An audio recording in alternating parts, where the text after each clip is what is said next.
ও বান্দা, তুই ইবাদত যদি করো, আমি আল্লাহর সাথে হবে তোমার মোলাকাত। বিনিময় আমি আল্লাহ তোমাকে পুরস্কার হিসাবে দিব জান্নাত। ইবাদত করলে না করলে, মা খালাকুতুল জিন্না ওয়াল ইনসি বাখা, জুজ ইবাদত নিস্তে মাকসুদ আজ্জাহা। ইবাদত কেন করব বলে, রবের সাথে মোলাকাত হওয়ার জন্য। ইবাদত করলে হবে রবের সাথে মোলাকাত, বিনিময়ে পুরস্কার পাবো কি? জান্নাত, বেহেশত। আজা কে আজারে নবাশো, কসে রাবা কসে করে নবাশো।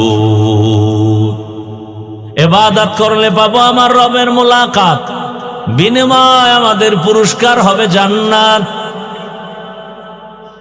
ইবাদত কি? আল্লাহর হুকুম বাস্তবায়ন করার নাম ইবাদত। ইবাদত কেন করব?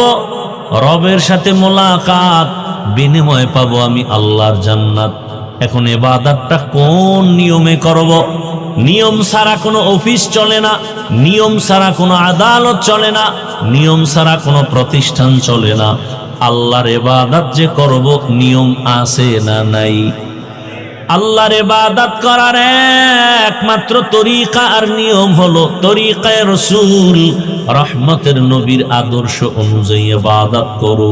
এরে আল্লাহর বান্দা, নবীর তরিকা আদর্শ মেনে তুমি ব্যবসা করো ইবাদত, নবীর আদর্শ মেনে চাকরি করো ইবাদত, নবীর আদর্শ মেনে ব্যবসা করো ইবাদত, নবীর আদর্শে বাথরুমে যাও ইবাদত, নবীর আদর্শ মেনে ঘুমাইবা ইবাদত, নবীর আদর্শ মেনে হাসি দিবা ইবাদত, নবীর আদর্শ মেনে কান্না করবা ইবাদত, নবীর আদর্শ মেনে জীবনে তুমি যত কাজ করবা ইবাদত। আর নবীর আদর্শ বাদ দিয়া নামাজ পড়বা ইবাদত হবে না, নবীর আদর্শ বাদ দিয়া রোজা রাখবা ইবাদত হবে না, নবীর আদর্শ বাদ দিয়া জীবনে যত আমল করবা কোনো আমল আল্লাহর আদালতে কবুল হবে না। যত কিছু করবা সব হবে মদিনাওয়ালা নবীর তরিকা। তুকু যাও সুন্নতে मद को जाबा मोहम्मद कई बुआद निस्बत तोरा मन अहब्बा सुन्नती कौले रसूल मजदाए का नमाई हमको।